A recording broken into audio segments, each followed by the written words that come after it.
Let's turn 80 cents into an $8 product with these Sublimation card coasters. Hey there, Michelle here from Michelle's Party Planet, where I share creative projects and crafts that you can make and sell. Today I'm going to share how you can design, print, and press these Sublimation card coasters step by step, and I also have a free Canva template for you to download to make it super easy. So let's get started. To access my template, you'll go to my website linked below. Make sure you sign up for my studio letter, and you'll get the link to the Canva template. I get lots of my designs from Creative Fabrica. They have so many graphics to pick from. When you search for graphics, you might want to look for quotes, patterns, monograms, anything seasonal. That'll work great for your card coasters. The template I created is just circle frames. All you have to do is drag and drop your design after you upload it to Canva. Once you have dropped all your designs in the circles, you simply download the file as a high quality PNG or a PDF. Next, we'll print the designs on sublimation paper.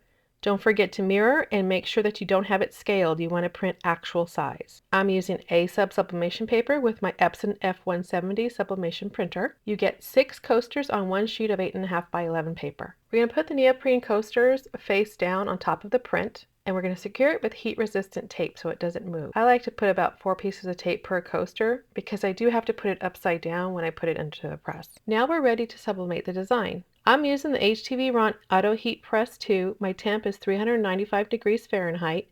I'll be pressing for 60 seconds, and I'm using 130 pound pressure. You can also use 110 pressure, just test it out. We want to make sure that we're using protective paper. I use butcher paper for the bottom and on top of the coasters. And once your heat press is at temperature, you just press the button and it does the rest of the work for you. Don't forget your heat resistant gloves because the coasters do get very hot.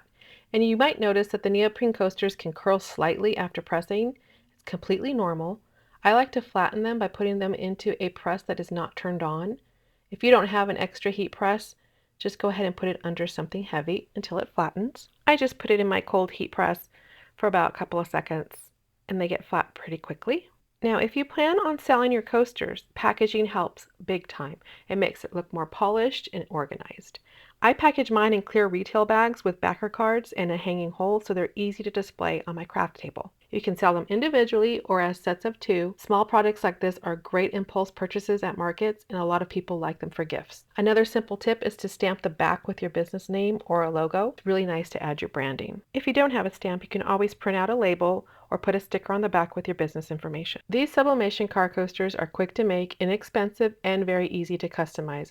Not to mention they have a great profit margin. And if you'd rather buy them instead of making them yourself, I also have finished coaster sets available in my Etsy shop linked below. I hope you like this project and give it a try. Don't forget to go to my website and download my free Canva template when you sign up for my studio letter. And as always, thank you for watching. See you next time.